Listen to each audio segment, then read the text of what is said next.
All right, ladies and gentlemen, welcome again to another episode of the Scrubcast. This episode, we are going to be following an Ancient Apparition, a surprise last pick in the Evil Geniuses versus Team Liquid draft. I believe this was, I don't know if it was game one or game two of the Epicenter Finals, but it was not expected by the Evil Geniuses there. And just a note here on Scrubcast, I have, for the past few episodes, I've been giving a nice introduction about what this is. I'll probably give a few introductions. Scrubcast is buying for scrubs, people who, suck at Dota, like myself.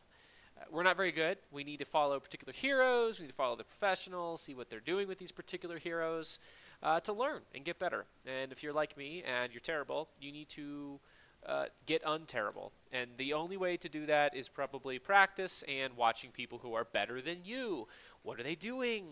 How are they playing? So I anticipate casting a few Ancient Apparition games here in the future, and so I wanted to cover this particular match. I actually watched this for fun a while back, and I just was so impressed with Ancient Apparition play. Team Liquid goes on to win this game.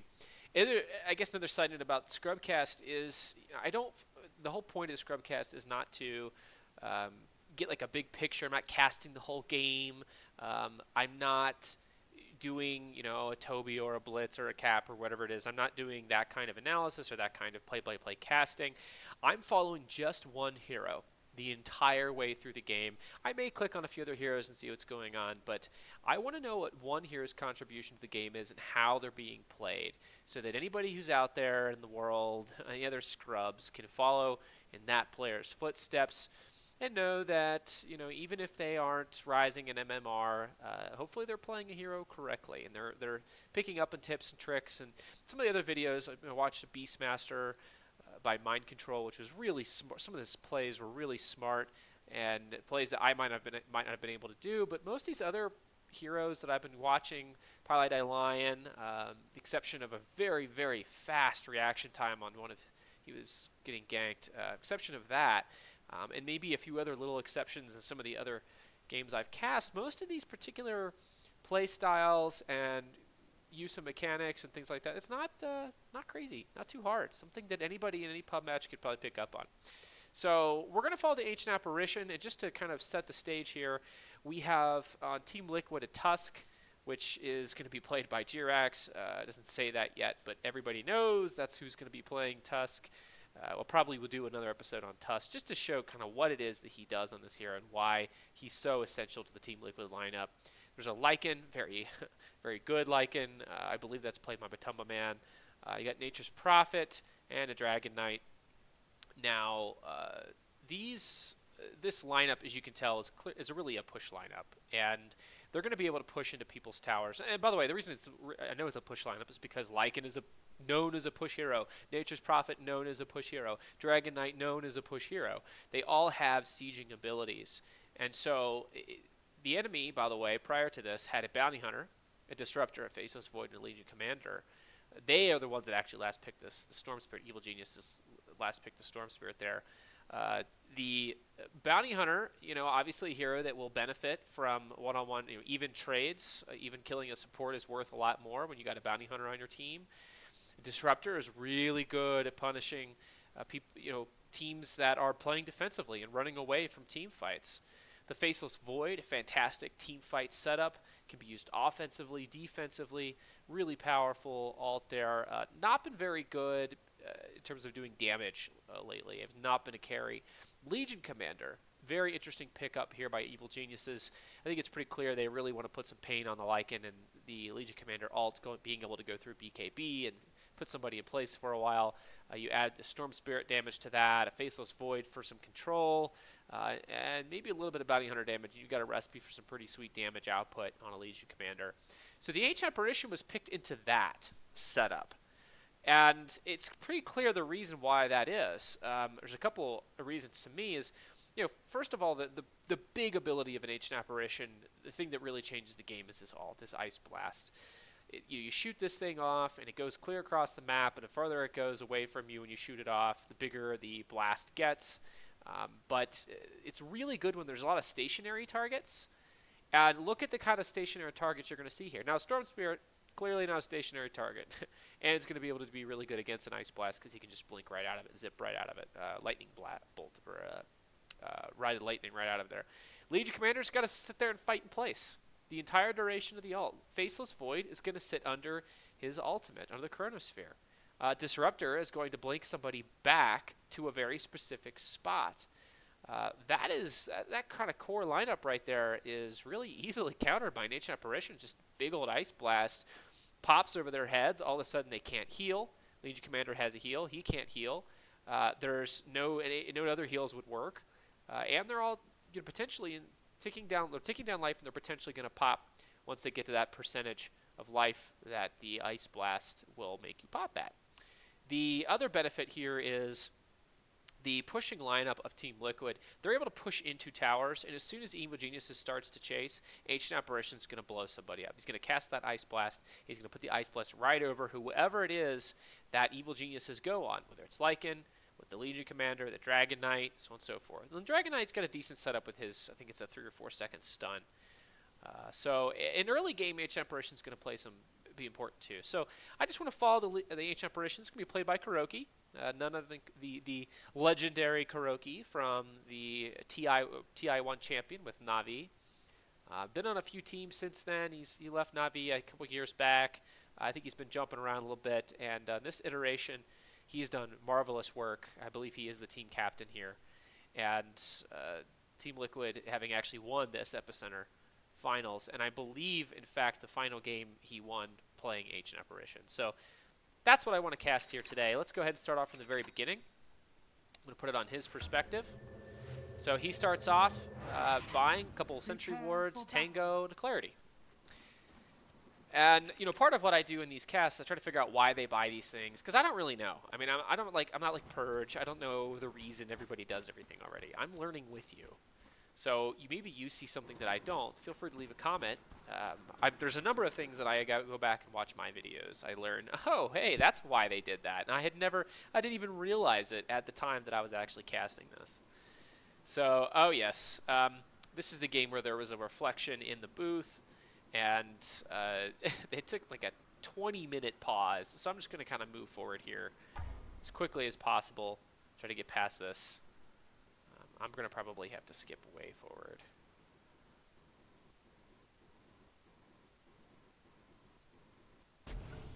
Okay. So the game picks up shortly after this. So he actually gives 2 of his wards away. I'm not clear who he gave that to. I'm guessing it was the mid-hero. He did not give it to the Lycan.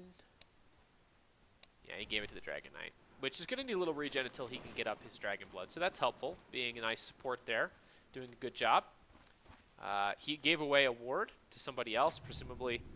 Oh, there it is. He gave away the ward to Jerax, so Jerax can ward up. 30 seconds to battle. And there's a sentry ward there to try to see what's going on. If there's any camps being blocked, any offensive or any wards over here on this side.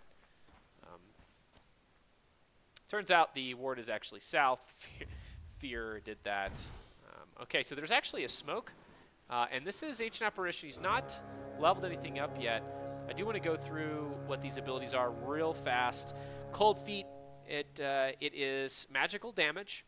It does not pierce spell immunity, and really what it does is you see these little kind of little stationary icy things that kind of emanate ice.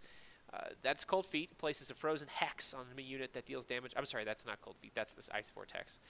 Cold Feet actually is cast on an enemy, and it deals damage over time. It can be dispelled from moving away from the additional cast point. If the enemy does not move outside of the given range, it will be stunned and frozen in place after 4 seconds. So that is that is the little thing that sits on the ground. And it's a decent damage per tick. Its break distance is pretty decent, and it's a decent stun. So if somebody's for some reason stuck, like, oh, I don't know, a Legion Commander, Cold Feet's going to be a great spell. So another reason why Ancient Apparition is a good counter to Legion Commander. And potentially a Faceless Void who sits under his Chronosphere and does damage. Tries to kill people. Ice Vortex. This actually casts on a target. It's a point target. Creates an icy vortex of energy. It slows movement speed, increases magic damage done in its range. Lasts 16 seconds. It's slow, and it's an increased magic damage. Very powerful if you have a lot of magic damage on your team. I don't imagine they're going to be doing a ton of... this Ice Vortex is not the reason they picked this hero. They don't have a ton of magic damage. Chilling Touch, however, is potentially a reason they picked this hero because it's very powerful early game. I imagine if he doesn't go... If there's some sort of a team fight and he's currently smoked, he's going to go with Chilling Touch because he casts this on an enemy. This actually pierces spell immunity later on, so it goes right through BKBs. And Rage if you are a Lifestealer. A Frigid Gust enchants allied heroes, granting them bonus magic damage for a given number of physical attacks while slowing their attack speed slightly. So they get a significant boost to damage on a particular hero, and it lasts for a certain number of attacks. Big damage bonus. They do lose a little bit of attack speed, but this is a very powerful early game spell. We'll maybe see how it works. And then there's the Ice Blast, upgradable by Epicenter. The duration is pretty long. Level 3, it's going to be 10 seconds. The damage per second is 32. Not a ridiculous amount of damage. That's not really why you use it. It's the Shatter Health threshold that's so powerful. That's 12% of their life, and they just blow up. The damage, initial damage, is actually pretty good. I will say that. The 450 damage at a level 3 is very powerful. And the Epicenter upgrade is pretty good, too. Area of Effect is 275 plus. Capped at 20,000. I guess the Ags upgrade is not there. I actually don't know what the Ags upgrade is on this. I'll have to find that out later. Okay, that's why I'm a scrub. All right, so we're going to go ahead and watch this team fight. They go ahead and smoke up behind the... now they are separating here. They're behind the river, and Ancient Apparition goes south, gets his smoke popped. Just, I'm not sure what that was all about. Maybe they were trying to bait something. Maybe they were... Maybe they're going to make a decision to go in, but they decided not to. Not really sure what that was all about. So,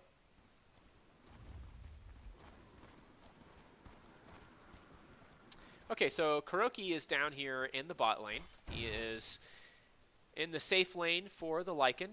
He is going to probably go ahead and he might save his point here. Might put it in Cold Feet. Might put it in Chilling Touch. He's going to have a hard time. Seeing Fear. They already used their both rewards to potentially see Fear go through the jungle, so they didn't get a kill on him earlier. But instead what they're doing is they're ganging up here. It's a 3 versus 2 lane. This has high risks, as you've got 2 enemies that if they survive, get a whole heck of a lot more experience individually, because it's all the experience divided by 2 as opposed to all the experience divided by 3. Though Jirax is staying out of experience range, probably just going to be stacking and jungling. It's just stacking and pulling camps to keep the creep wave equilibrium here toward Matumba Man on the Lycan. KuroKy is sitting off to the left. He got hit there a little bit by Fear. He is just healing a little bit. He wants to, I guess, protect both Jirax and Matumba Man. Matumba Man's in good protection, right? He doesn't need protection because he's at the tower at the moment.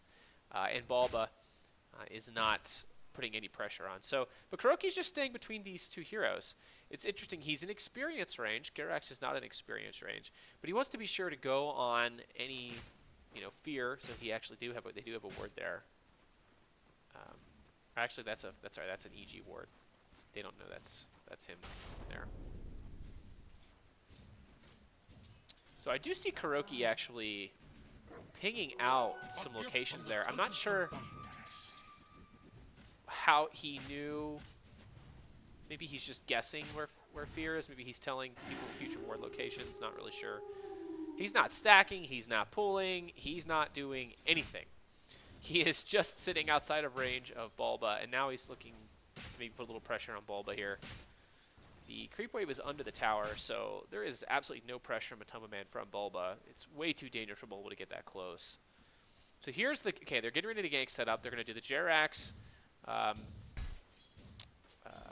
Ice Shards to start. KuroKy still hasn't leveled anything. He might wait to see here what's going on. He might have been better off if he had Cold Feet. That might have actually been able to stun Balba, who was stuck in the Ice Shards. He's not going to do that. He's just going to keep putting pressure on by occasionally getting in gank position. So he's really what he's doing here. If you look at the perspective of the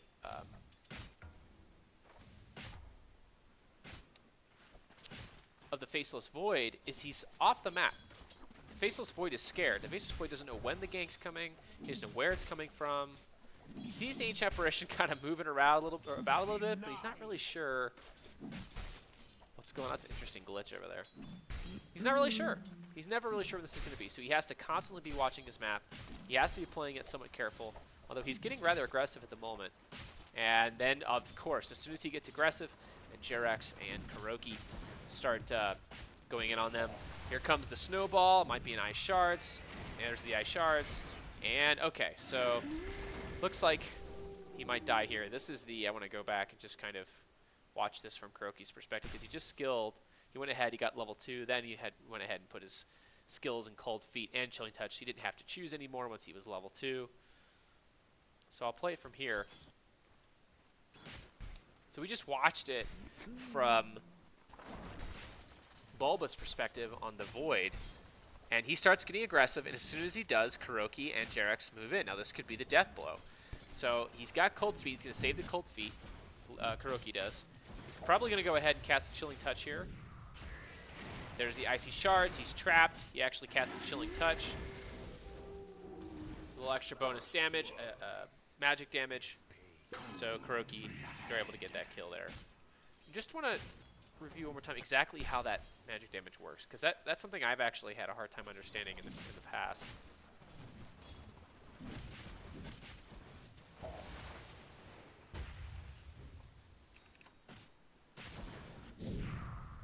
Okay. So who's he cast this on? So he's clicking, he's figuring out where to cast it. Okay, now he casts it. Chilling Touch.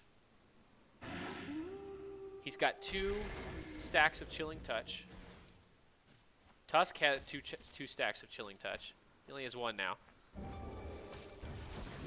Looks like Bulba popped his heal there. Tusk gets 1 more hit. Uses the other stack of the Chilling Touch. And so does Ancient Apparition. So, and he also casts Cold Feet at some point during that.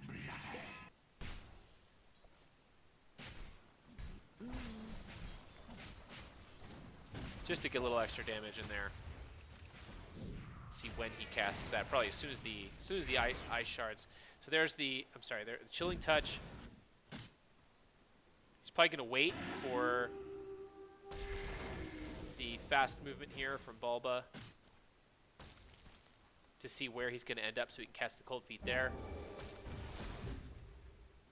Okay, he'd already cast that on top of the Void. There's like no attack animation to that, so it's hard to see what's going on.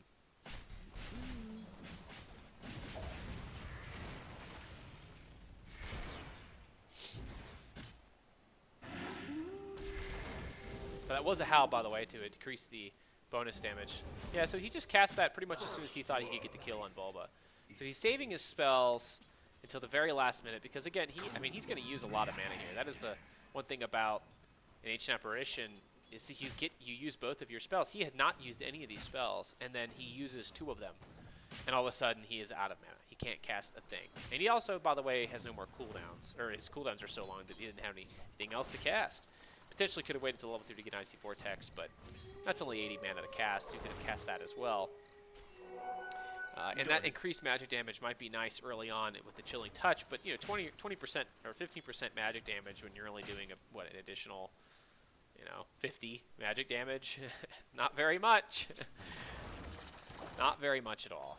So he goes ahead, he gets his boots off that kill, he pops a Clarity, he sits back in the lane. I need to speed this up.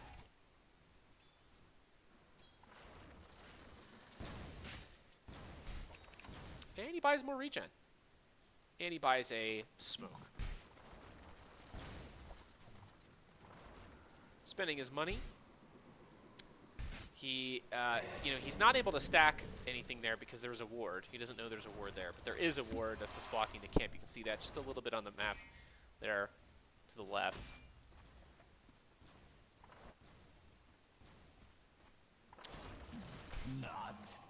So he's not able to put any pressure on Bulba right now. Actually, I'm surprised he actually just didn't go in there and hit Bulba in the face with a few right clicks.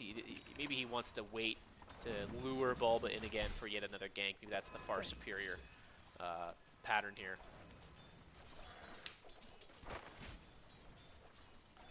So here potentially comes the gank. They're waiting until Bulba is in position.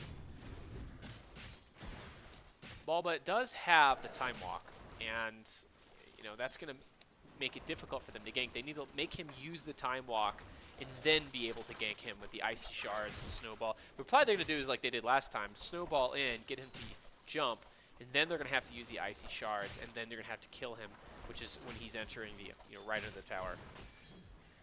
So it looks like KuroKy's actually in the lane now. He is getting, he actually killed that creep there, got a couple last hits.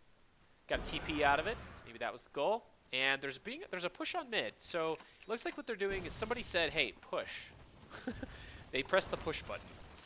And so they're putting a lot of pressure here. There's nothing Bulba can do about this. Bulba will get crushed if they're not careful, if he's not careful. So they're pushing 2 lanes here, and that's probably also because the third lane, the top lane, is being pushed by EG against their top tower. So they're going to put pressure on 2 towers, while EG puts pressure on 1 tower. All right, looks like Ancient Apparition's going to go ahead and TP into mid. He's got the long way around, TP'd right under his own tower.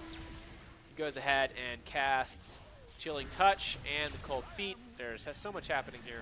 I'm going to go back.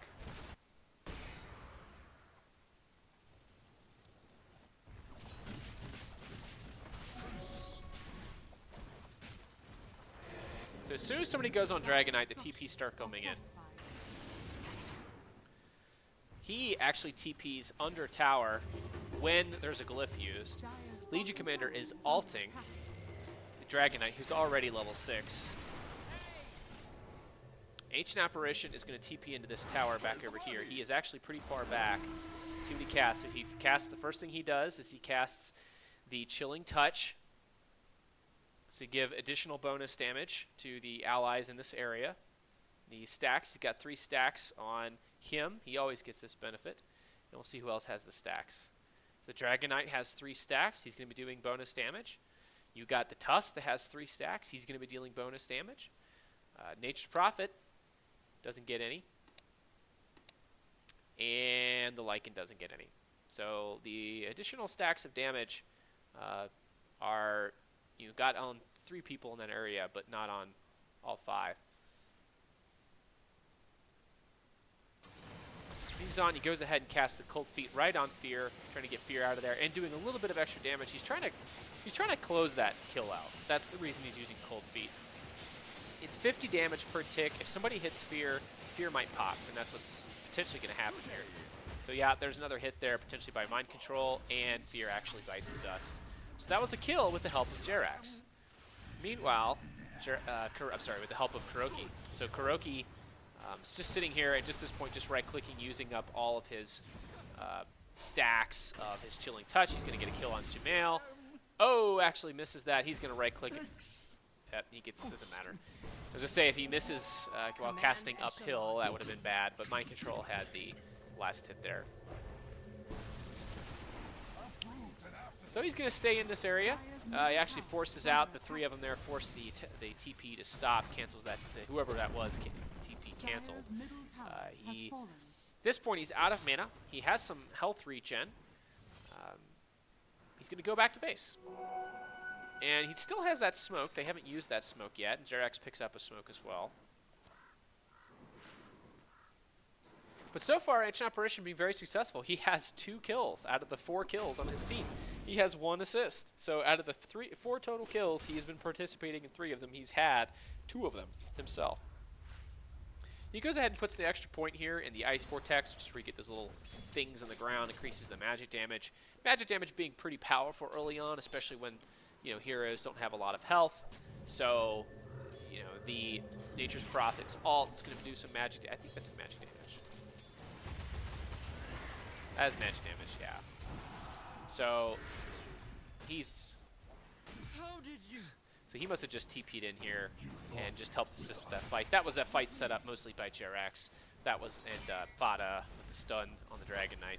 That wasn't exactly a mind-bending fight there from Ancient Apparition. He casts the Chilling Touch, gets all his allies that additional bonus damage in the area, and then he just helps clean up. So That's really what he's doing early on, and that's a very powerful tool. He's not doing much else. He's got some TPs, participating in team fights. He's supporting a little bit. He's not buying wards. That's Jerax on the Tusk that's buying wards.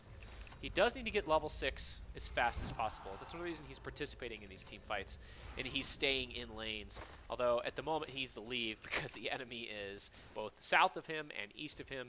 He's hiding his way for his scroll, his TP scroll to finish. And he's discovered. He might be able to get a TP out here. The glimpse is already used. And he's just going to get killed. Feeding over a little bit of damage. Gold and experience to the enemy team there. Damage to Legion Commander. So that's the first duel of victory damage. And that, of course, is one of the big weaknesses here of the Ancient Apparition, is if he does get caught out, he's going to die pretty much every time. And he was, unfortunately for him, kind of closed off. He didn't really have the option of going south. There was an enemy to the south. So he's close to this level 6. And this is 9 minutes and 15 seconds left in the game so far. Lycan's level 7. Nature's Prophet level 8. Tusk's only level 4. Doesn't need Walrus Punch. Not the best ult in the world. Dragonite Wave, been level 6 for a while here. And then he is... It's like he is... Is he in this snowball? I don't see him in the snowball. But his vision is certainly up there. He's making his way. He's probably going ahead and commanding. Keep in mind he is the captain, so he's probably telling his teammates what to do from afar. One of the potential benefits of an Ancient Apparition, actually, is that he is able to give direction while participating. He doesn't have to do much. Yeah, he's usually far away because the Ice Blast gains additional radius when the further away he is. He's usually in a lane away from his allies, although he has getting experience away from his allies. Though this game he's been participating in team fights, so we can get the early game Chilling Touch damage, which is a very powerful boost to his teammates' damage. He's not even level 6. He really wants level 6 for this. He's not going to get it. Man's going to end up dying probably. Saved by Jerax. If he can get level 6 on this particular fight, he might be able to kill.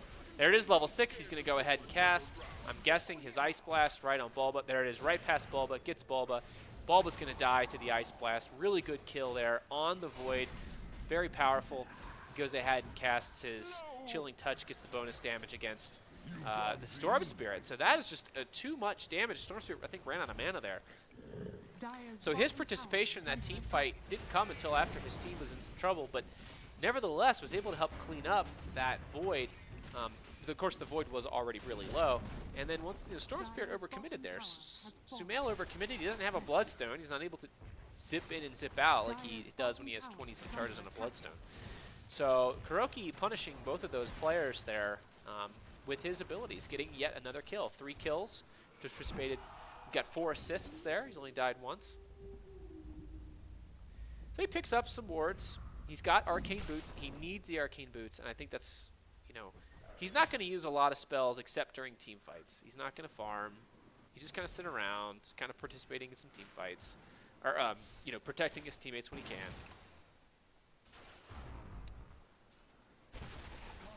And he's going to just use these Arcane Boots as much as possible. I bet you he's going to pop it right now, get close to his friends and pop it. Yep, there it is. Boost his mana a little bit more, and then he'll have in 50 seconds to add more mana. Maybe he'll have full mana. So he participates in the smoke here. He is part of the gank squad. He's not staying back. He's exposing himself to the Legion Commander, but he does need to be in range to get the Chilling Touch, which is still very powerful early on in this game. And by the way, this is set up by a ward, and they're going to be able to kill Fear here. They can find him. There's no dust. Fear ran outside of the range. And there's the dust by Mind Control coming in. And KuroKy's going to be able to kill here if he wanted to with his Ice Blast. He's going to save that here for this team fight. Bulba probably going to be able to cast a Chronosphere. I'm guessing KuroKy's waiting on the Chronosphere to cast his ult. No, in fact, they go on him, and so he goes ahead and casts the Ice Blast as quickly as possible to try to get these heroes to pop, be vulnerable to a team fight. Now, the Matumba Man is actually going to help clean this up. Matumba Man's going to get a kill potentially there on the Void as well. And that's part of the power of an Ice Blast is your team, the whole enemy team is exposed significantly for a period of time. So even if you die, you've contributed basically everything you need to. You've already cast your Chilling Touch. You've already cast your Ice Blast. The enemies are vulnerable, and it's a matter of them potentially going to die. Now, he actually spawns. He's potentially going to be able to cast an Ice Blast if he gets vision over the enemy. He might cast an Ice Blast here over that. I guess he doesn't actually see them. He wouldn't get the kill on Owie even if he cast it on Owie. So I'd say he's going to opt to save it, save his Ice Blast. He gets a Dust, you know, be able to deal with Fear. Very powerful, honestly, just one of the best counters to a Invis unit. Just have a Dust. Costs a little bit. Pubs don't seem to buy it. Don't know why. But you get a lot of kills that way because the enemy, and not just, you know, even just one kill changes the game for the Invis unit. They no longer can get very close to you because they're afraid you're going to sniff it out, ferret out the fact there's an Invis unit, and you're going to dust them, or you're going to put a sentry down and then dust them, or you're going to get a gem, and then the whole game changes. They have to stay away. They can't do their job very well. And the job of a bounty hunter is to get behind enemy lines and see what's going on.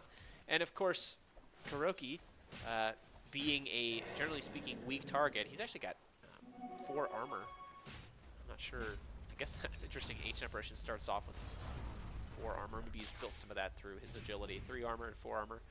He's got 800 health, not a lot of health, and a decently farmed Fear, or at least a Fear with a decently high level of experience, is going to be able to Janata, Shuriken Toss, blow up an Ancient Apparition behind enemy lines, potentially, before the Ice Blast gets off, and that's deadly. So you expect the Bounty Hunter to go on the Ancient Apparition, so he needs a Dust of Appearance to be able to counter that out. Okay, so... Okay, there's just so much happening here. I'm going to have to slow this down and back it up.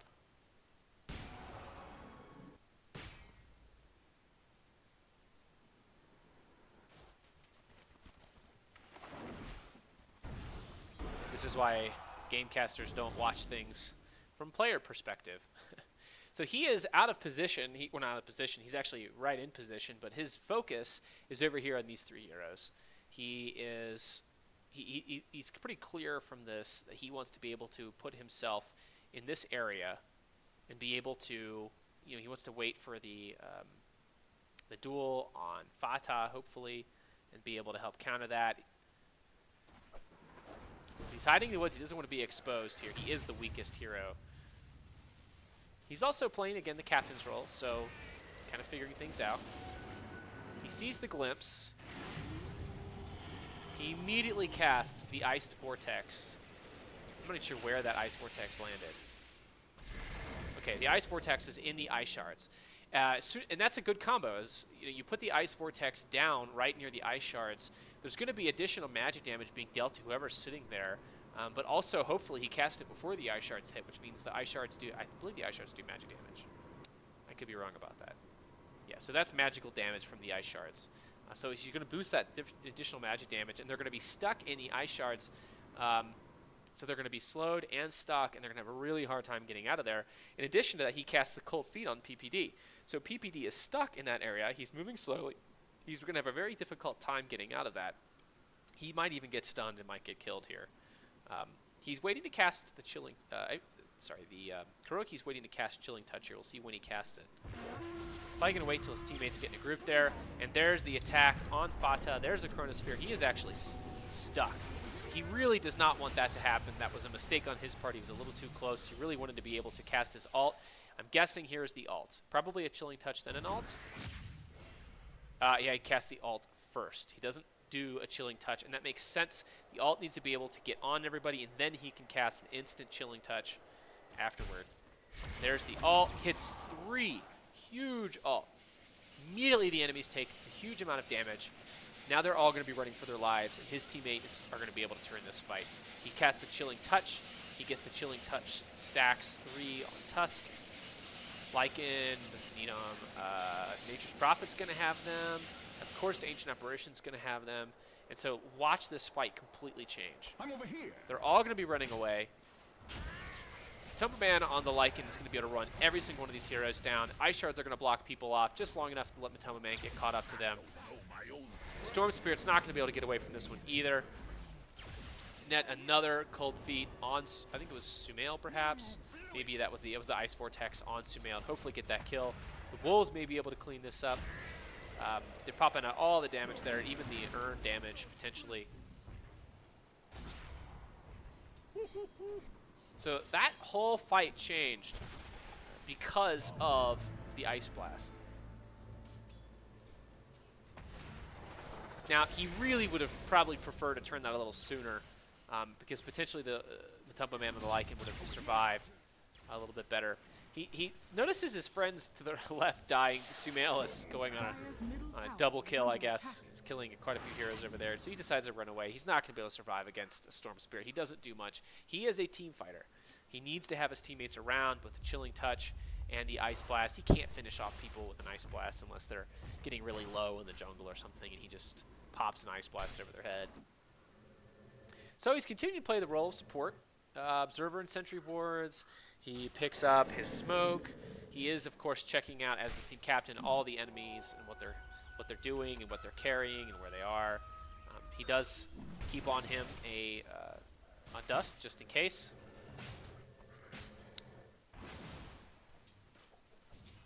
And he has a magic wand. Wants to be able to regenerate a little bit of health, survive a little bit longer, get that Ice Blast off if he can. He's got 17 stacks on there, so.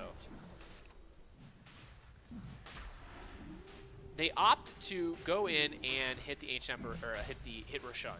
Now, I'm kind of surprised he is in this. Maybe he's, I would get out of see. That's what he's doing. He's actually leaving. He's warding up.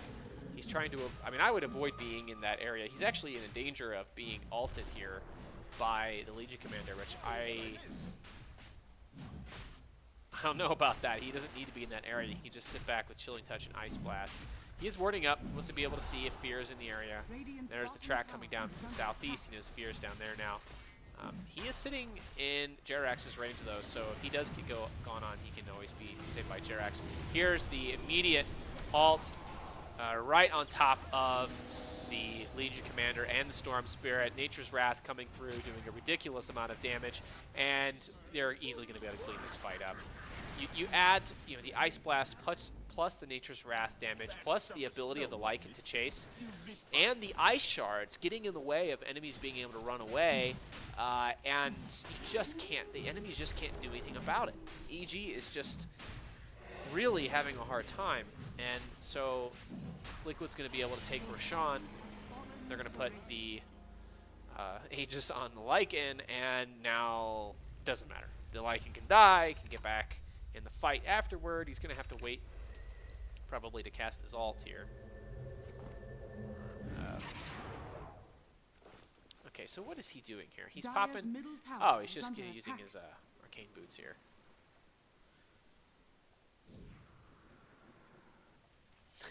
Moving some things around in his inventory. Not happy with the way they were. Going to pick up an item, I guess. He's got an item coming in. And he's picking up the Medallion of Courage. This is a really, I'm guessing he's going to probably end up, he may not actually build this into the crest. He's probably going to be using it. He's kind of a support that just sits back and helps his teammates anyway. So he helps them with an additional magic damage, but this is going to help the physical damage as well of the Lycan and the Nature's Prophet and the Dragon Knight. Because this particular Medallion of Courage is going to be able to reduce the enemy's armor by 7. He's got a very long cast range. Just looking to help his mana a little bit as well. That's not really the purpose of it, but it's going to help with that. It's going to help blow up the Legion Commander. He's going to be able to help blow up the Void. And that's, if you got additional magic damage and additional physical damage you can do to the enemy, he's doing a really good job. He's not a defensive support, really. He seems to be playing much more offensive role. And to be fair, they're ahead. They're ahead 20 to 11, so it makes a lot of sense for him to play a much more aggressive role here. Warriors of the Wood. So that was interesting. He actually cast that little ice vortex up on the hill. I don't think that gave him vision. But maybe it was enough to ward off the area. I'm not really sure why he did that.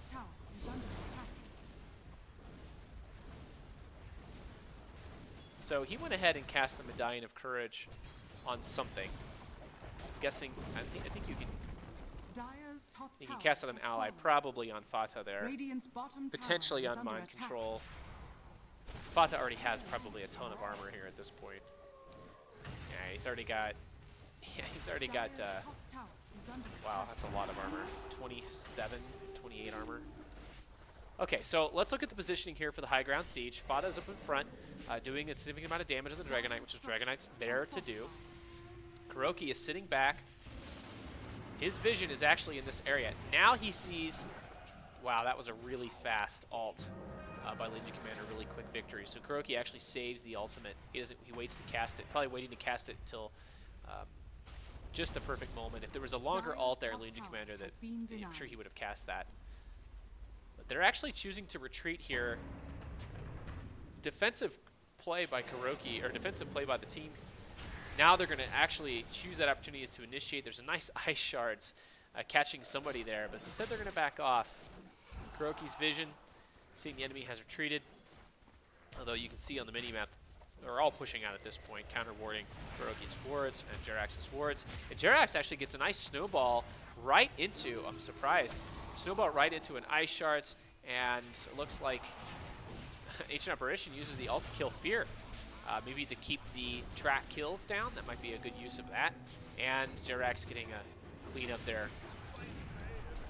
So what does he do? He doesn't have an ult. He goes ahead and casts his Chilling Touch. Surprised he doesn't Ice Vortex the ground underneath of the Chronosphere.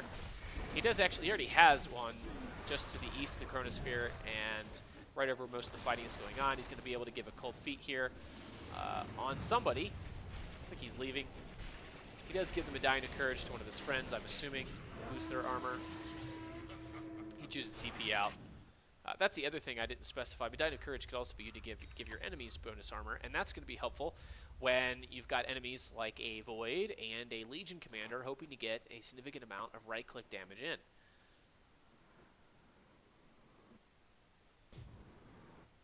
So you can potentially save his allies that way, so they could be used defensively as well. So he draws a line from the jungle all the way across, looks like the river, kind of all the way parallel to the river, and then up. Looks like he wants to create some kind of front here. He wants to see, you know, I guess maybe the wards. There's no wards in that area. He notices that there's really no vision. He wants to be able to have vision in that area. He does also see the enemy. Looks like Disruptor is heading into the jungle. So he knows he knows there's some kind of gank coming. Wow, he casts the Medallion of Courage on a creep. Also a farming tool, ladies and gentlemen. He is, interesting. So he picks up Tome of Knowledge. He needs that experience. He doesn't even have the level 2 Ice Blast. He needs that. He's getting ready to go for Radiant's top tower is under attack. a Glimmer Cape. Very good item. You can use it defensively. You can use it offensively. He's going to be able to save himself from Bounty Hunter. He's going to be able to save a friend who's being ulted by the Legion Commander, and it's going to give him something to do after he casts an Ice Blast. It's something you would potentially cast either to initiate and then to retreat, but to save people. So he can use that, again, offensively and defensively. So even though this is not a particularly defensive hero, because all its abilities basically just increase damage, he can contribute to the fight a little bit more now, given the items he's picking up. And that makes a lot of sense in how you build a hero. I mean, if your hero is designed to basically just do a lot of damage and just sit back and you have almost no right click whatsoever, you have one big ultimate that you cast and you just kind of sit there. When you're done, what items do you pick up? You pick up items to help you contribute to the fight in addition to that. Okay, so this is an example of why he carries a dust. He's able to get the dust off on Fear. He's able to get the Ice Vortex onto Fear, and they're able to clean up that Bounty Hunter. Annoying Bounty Hunter sitting in the woods, tracking everybody up, and potentially getting a kill on KuroKy if he was out there by himself. If I were a KuroKy, I might be off in the jungle doing my own thing, trying to get levels, so I can get that level 11, the second level in my ultimate. But he's staying around his teammates. He does not want to get caught out by a Bounty Hunter. He will get killed. And then if you get a Legion Commander out there, then the Bounty Hunter gives you the track gold. Legion Commander, it gets additional benefits from the track goal or from the kill, and he does not want to be feeding this Bounty Hunter team and Legion Commander Bounty Hunter team. So he draws a little line there. You can see he wants them to go up in that area. The question is, how does he set it up? He does have 2 wards, 2 observer wards. He's got a ward already on that river. He wants to be able to see the movement, and that's usually a ward I think that was there before. He's going to save these wards. I'm guessing he's going to use them aggressively. His team is going to benefit from more aggressive wards. They are in a position of power. They want to choke off this Sumail as much as possible. They don't want the Legion Commander to be able to get ganks. They don't want to be playing too defensively here. They want to be able to get ganks and keep pressure on the enemy. And they have such a good ability to do that. If they keep the pressure on the enemy will come to them, and then you've got all of the abilities that his allies have in order to be able to kill them, as I've described before. In order to be able to kill EG. So they smoke up. They might check out Roshan to see what's going on. Good timing on that. They actually did not check out Roshan. They probably want to get a kill here before they do anything with Roshan. He did tell them you wanted to go in this area, so this is the plan. They're following through on this plan, even though it was about 30 seconds later. They had to get the smoke. They had to get set up. They're doing a wrap around here. They have left his bait, Matuma Man. Matuma Man's getting killed pretty significantly, but the Faz was able to blink in, and there's the, oh wow, perfect use of abilities there. The ult's going to pop Owie here, right through the BKB. Yep. And that's that's all he's doing. He's casting the Ice Vortex where the fights are located. He's putting the Chilling Touch on his allies in the areas to give him additional bonus damage. He's using Medallion of Courage to help his allies when necessary, potentially to help blow somebody up if his allies are healthy. He's casting Cold Feet to get those last kills if he can get them. There's a last little bit of damage. It does do a little bit of damage, and if they're sitting around, they're going to get stunned. And here is the aggressive ward, just as predicted. So now they have vision of this area. Starting to close, tighten the noose. Close off potential avenues of comeback for EG, and boy, do they have the ability to come back with a Bounty Hunter and a Legion Commander, and a Storm Spirit, and a Void, and with the Disruptor, you can almost guarantee certain kills. And that's the other reason, by the way, why they want to be playing aggressively, because this Disruptor will punish defensive play.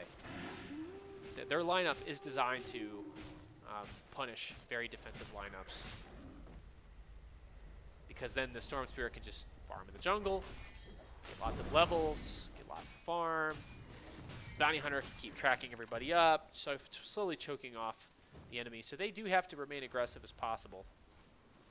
Keep the pressure on EG, force EG to come to them on their terms, on Liquid's terms.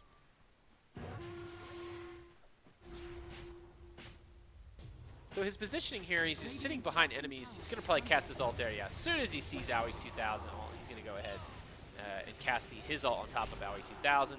He's going to go ahead and cast the Chilling Touch on his friends. Is he going to... Yeah, he's just kind of going around. He's not doing too much other than countering the ults when possible and assisting his allies.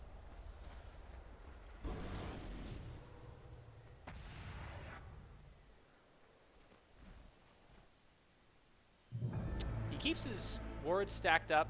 He wants to make sure he has enough of them. He's almost going to have, by the time they get rid of this tower, they're going to have 1,300 gold. And he's going to be able to get that Glimmer Cape, save his allies, help his allies initiate. Lafata's already he's already got the Silver Edge. And the Ice Blast is already back up. So all Fata has to do is get a stun. All Legion Commander has to do is try to ult, and watch this. This is going to go ahead. Oh, he actually gets stuck in the Chronosphere. That's a 3-man Chronosphere. He did actually get off his ult right before the Chronosphere happened. And that's another reason to in this particular match, for KuroKy to get off his ult as soon as possible. He doesn't want to wait around for the perfect opportunity because he could always get ganked. The Storm Spirit, the Void, the Legion Commander, and then even potentially the Silence over top of him. He really, and they're going to of course be targeting him. He has the ability to change these team fights dramatically. And so, you can see how that team fight went when he got caught. And you can see that, there's obviously the 3-man Chronosphere, so this is just him that got caught there. But he wasn't able, he got an early ult off, but it wasn't the best ult. I don't think he killed anybody.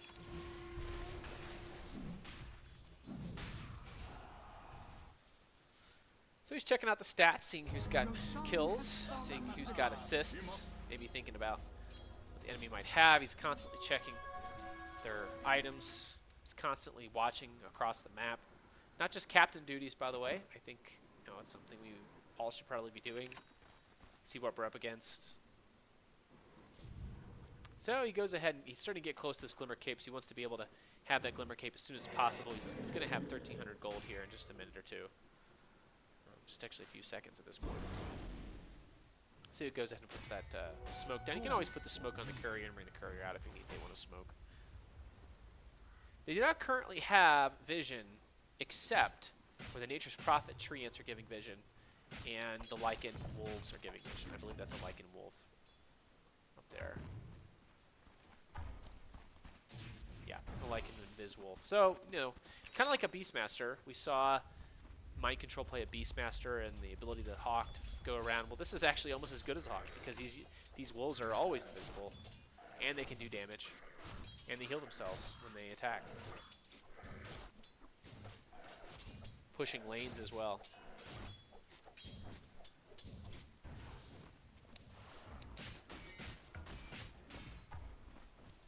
So notice how Ancient Apparition really has not left JerAx's side.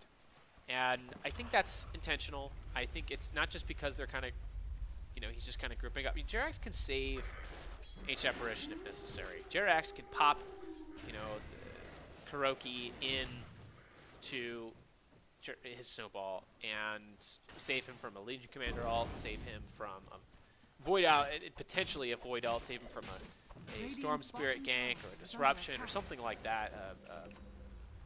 There's a number of things that are potentially going to protect Ancient Apparition if he's around JerAx. So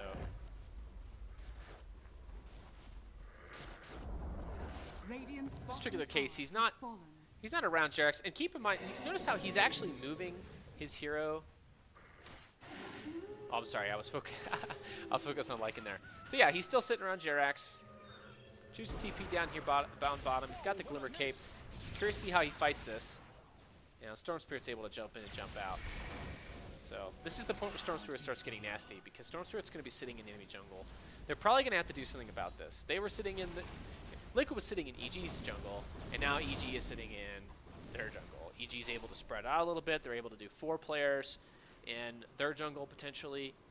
EG's jungle, while Storm Spirit farms Liquid's jungle. So the question is, how do they punish this play by Sumail? They do see Sumail up north, so they know he's not currently in the jungle, which is, you know, one of the reasons why the Dragon Knight is browsing his own jungle there. He's getting some farm. And KuroKy is being very protective. He knows the Storm Spirit could jump in there, and that's where the Storm Spirit's potentially going to be. He also knows that there's a bounty hunter always tracking. He puts a sentry ward there on the high ground to see if he can get a bounty hunter kill. That looks like that sentry ward was just killed by someone.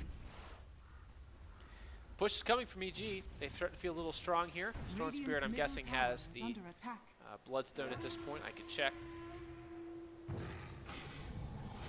And catch Bulba out, and they actually ults right through Bulba's ult. Bulba's going to die here.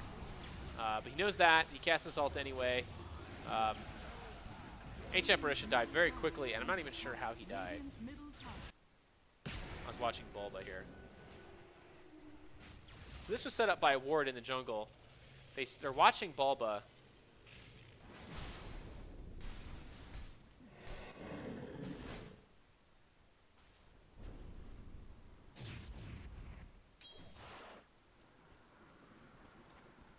So, okay, so Bulba is sitting there waiting to jump in. They see Bulba. It looks like they're not sure. Okay, so KuroKy actually sends the message to his team to attack. He clicks on Bulba. He's ready to cast his ult. He's waiting for a stun on Bulba. JerAx is just itching to get there. And JerAx actually has his little sigil up there.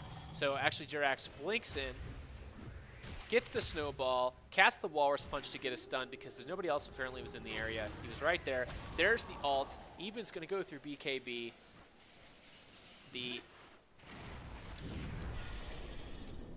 Oh, wow. Little creeps were hitting him there. And so Bulba, okay, so he doesn't even realize it. So if you saw there, Ancient Apparition is just watching the team fight, and little does he know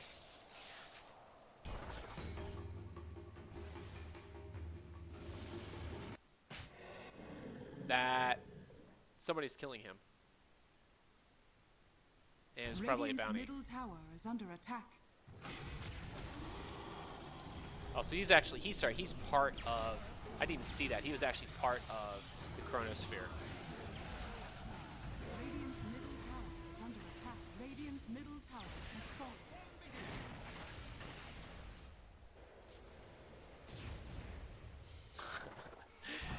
Boy, Jerax is good at that Tusk. I'm going to have to cast a game with him. Really just doing damage and not ever being able to be punished Radiant's for it. middle tower is under attack. Okay, so I'm going to go back to player perspective. He's currently dead, but he'll be alive soon. Stupendous. Checking the wards, see if he can buy some. Constantly checking the wards. If he gets really rich here, you might end up getting an Ags, but I doubt that.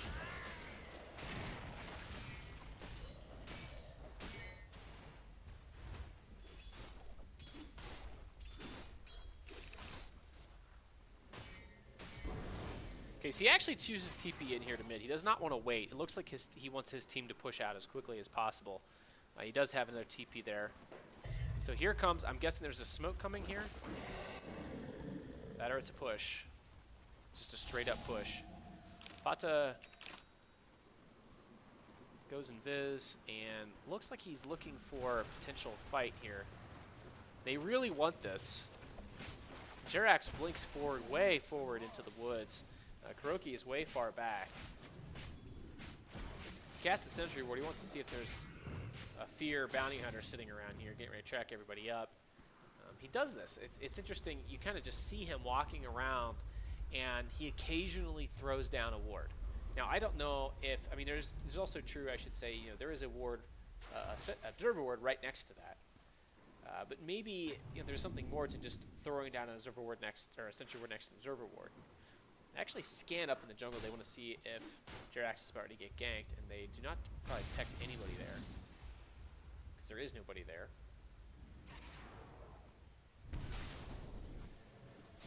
They're scanned, so they see Sumail in the woods. Jerax jumps in. I'm not sure if they saw that on the scan or not. I'll say, so KuroKy actually casts the ultimate. He actually misses that ultimate, and that's a big mess up. So now his team runs away. He does cast the Glimmer Cape on Fata, though. So Fata's going to take 40% less magic damage. He's already really tanky. He's probably, yep, he goes ahead and casts the Dying of Courage on Fata as well. And Fata's able to actually turn this. So he took a huge amount of damage. The Glimmer Cape plus the Medallion of Courage on Fata was able to prevent Fata from being killed. And that's going to turn this entire fight around.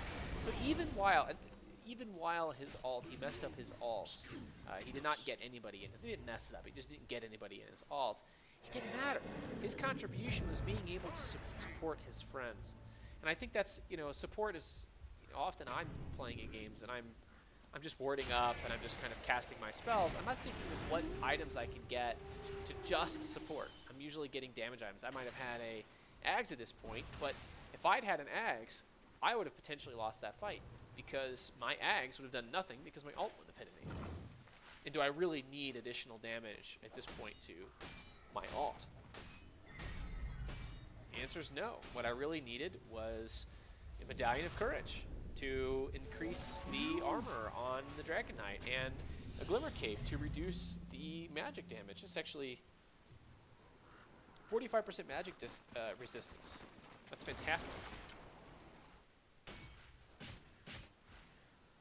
So, that was a really good save there by KuroKy. Showing his captain prowess, his ability to play this hero. He is going to go ahead and go for the crest next. The crest being just an absolutely fantastic item.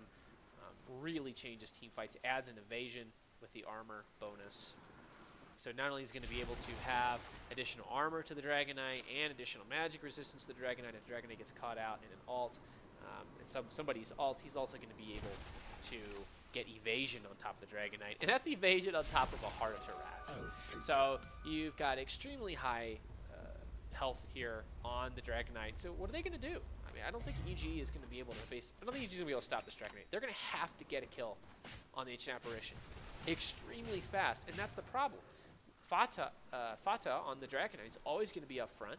You got Tamaman kind of sitting around the sidelines, just eating people, and you've got this annoying Jerax Tusk, who is initiating, who is saving allies potentially, and how do you get to KuroKy? And that's the role of the Bounty Hunter should be able to get you there. Potentially the Storm Spirit's going to be able to get you there, but they can't get the jump on KuroKy. I don't think I've seen the Storm Spirit get a jump on KuroKy. Maybe that's because he's not trying. Maybe Sumail is not picking his right targets here. But then again, you're going for a KuroKy as opposed to going for a hero that's actually going to help. So by the way, as soon as Fata got an ult there, KuroKy goes ahead and casts his ult. I'm sorry, as soon as Fata got a stun, KuroKy casts his ult. Doesn't actually catch anybody, I don't think. He might have caught the disruptor a little bit there, but so here we go. Fata's taking a lot of damage. He casts the Glimmer Cape. He casts the Dying of Courage. He gets the Cold Feet, and then here we go. This is what the enemy should have been doing all along, getting damage off of Aoi. I'm sorry, getting damage off of Ancient Apparition, but it's too late. Ancient Apparition's probably not going to buy back. He doesn't need to. He's got enough. He's not enough for Talisman. And his team's going to be able to push down this tower. They don't have a Disruptor, so the Disruptor ult's down. Nobody's been able to kill Fata. Sumail is going to be able to. They're going on Matoma Man, but they're not going to be able to kill Matoma Man. They're not going to be able to kill Fata on the Dragon Knight. They can't kill Jerax because he can save everybody and himself. Meanwhile, Mind Control is doing a ridiculous amount of damage with his right click and his. I'm guessing that's the. Yep, that's the Maelstrom. And they TP out before anybody can die. Radiant's bottom tower is under attack. And so this is really tough. This is a position where, Ancient Apparition is really, at this point, he's almost done his job. He's not really contributing as much except for these additional bonus magic resistance, evasion, armor on his allies to help his carries do well. Radiant's bottom tower But he is helped under them get attack. to the point where they are now. And I mean, just look at this Dragon Knight. This Dragon Knight is not even in dragon form, and he's sitting at 3,370 health. He's got plus 20 armor just built in. He's got 32 armor just sitting there. The enemy team probably has some anti-armor. Do they? Do they? Do they? No anti-armor. How do you eat through that? Okay, so there is actually an example, I just missed it, of Sumail doing what I think maybe Sumail should have been doing the whole time. So H Apparition comes back. Radiant's bottom tower He makes his is under way. attack. Doesn't TP in mid this time. He doesn't have a particular objective that quickly. Looks like Roshan is going to be the objective, but H Apparition's getting up here on. He's going to get on the high ground. He has no idea what's coming. He does see some enemies there. It looks like EG's trying to go for. Wow, he's trying to go for the Roshan, but Sumail jumps in, uses the massive magical damage built into the ball lightning, and even though KuroKy was able to get off his Glimmer Cape on himself, it didn't matter. Sumail is going to be able to get that kill. So this is a good example. What happens in the game when H Apparition's gone? There's no ult, there's no icy touch, there's nothing. Well, looks like his teammates are going to be able to turn it anyway. So, and that's the power of an early game H Apparition, helping his teammates steamroll so they can survive this. Because if his teammates weren't this far ahead, I mean, look at how far Matema Man was. He was almost dead. And there it is. Good game.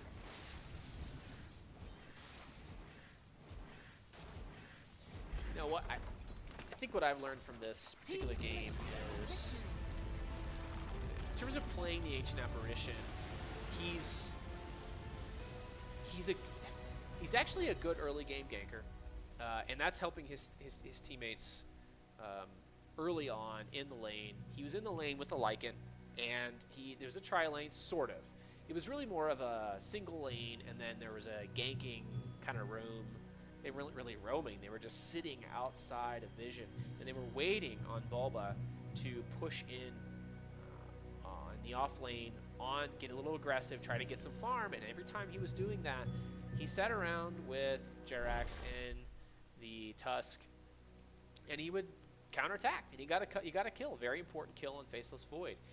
And not only is that going to shut down the Faceless Void a little bit. It's going to make him and make him scared and make him unlikely to get back in that lane. But it's also going to help feed Lycan. And the Lycan got big and got fat fast.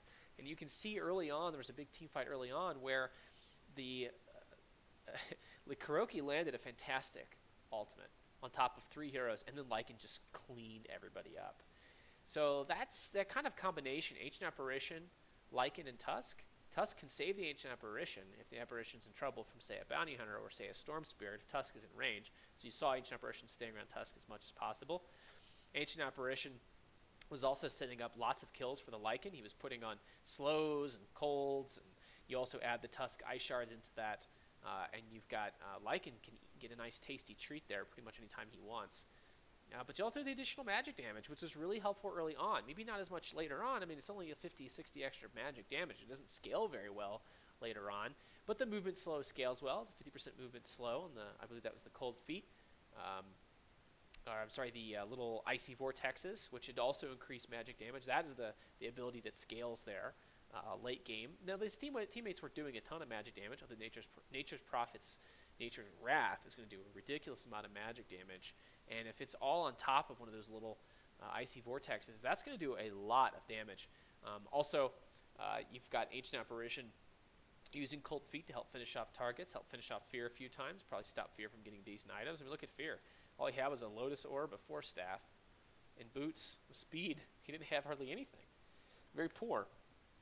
Very, very poor Bounty Hunter. And the other thing, I think, the way he was playing this hero, he was sitting back, he was playing defensive, he wasn't putting himself in harm's way, he was carrying wards, he was helping his teammates understand what was going on. He's not somebody who has to farm. He doesn't have to be super paying attention to his hero. In fact, you saw most of the time, from player perspective, he wasn't paying much attention to his hero at all. He was busy doing other things, looking at other things. And, anytime... he would wait for he would direct his teammates, and he would then wait for his teammates to get in a position to get a gank. Dragonite stun, Tusk stun, pretty much, or so the aggressive stuns on his team, or he could play it a little defensively. He puts the Dragonite ults, runs in there on the towers, and then he saves his ultimate. Ancient Apparition saves his ultimate to counter anything that the enemy tries to do to the Dragonite. That's kind of the big play here. There's a lot of symmetry.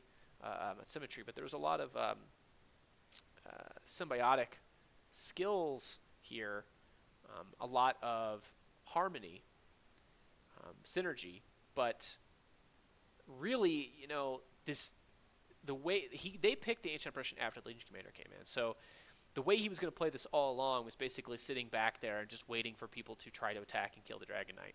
And you can see also that's the reason why he was able to go a Medallion of Courage and a Glimmer Cape. He had a big beefy target he could an ally he could cast these things on. And if the enemy team, if EG couldn't kill a Dragonite, what were they going to do? If they can't kill a Dragonite, I mean, they're going to go on the Lycan. If they go on the Lycan, then Dragonite's sitting there doing reduced amount of damage. And the Tusk can save somebody if necessary. And then you've got people beating on you constantly. It was just a difficult situation for the enemy team. With an Ancient Apparition sitting back there, being unable to be ganked by a Storm Spirit, unable to be ganked by a Legion Commander, unable to be ganked by a Faceless Void. You did see the few times when he had real problems was when a Storm Spirit was able to cut right across the battlefield, bolt lightning right in on top of Ancient Apparition and blow Ancient Apparition up before he could participate. Or for example, if he were to be caught under a Disruptor alternate, which it was actually, I don't think, hardly ever. He was so far back. He did not hardly ever caught under that. Getting caught out by a Bounty Hunter, he never really got caught out by Fear. He was dropping these occasional Sentry Wards. Fear was, I think, watching the frontline people like the Dragon Knight, not able to get back behind the lines, observe the Ancient Apparition, and get some hits on the Ancient Apparition. That would have been smart, I think. I'm not sure they were able to do it anyway. The one time he also got caught was in the Faceless Void ultimate when there were three people in that ultimate. That was a potentially game-winning team fight from EG. Still, even then, Ancient Apparition did get his ult off. KuroKy was able to cast that immediately. And so the other way that KuroKy was playing this, as soon as something happened, the ultimate was out. And that does make sense. You don't want to wait too late. It's not really a damage spell as much as it is you want to scare the hell out of the enemy. There's no heals. Once this ultimate is on top of people, there are no heals. There is additional damage. and then all of a sudden the team fight potentially completely changed, and you saw that in a couple of the team fights there early on, when as soon as that ancient apparition, the chilling touch, magic to bonus damage, and the ultimate comes out and gets a few people, all of a sudden the fight completely changes. The Lycan cleans up, the Tusk cleans up, so on and so forth. So very smart play here by KuroKy. A nice draft, a really good counter to EG's lineup. I was a little afraid there for the Storm Spirit, but it looks like Sumail never quite got the start he needed. Had some trouble early on, getting ganked a few times by Liquid and losing some team fights, running out of mana and not being able to recover. And Lycan being able to just chase down that Storm Spirit, even if he can blink out or jump out, Lycan can chase him down, especially if there's a slow from the Ancient Apparition. Well, that's all, folks. I hope you've enjoyed the show. Another Scrubcast. My name is Solaris Quixote, also known as Solaris X. Good luck in your games and have fun.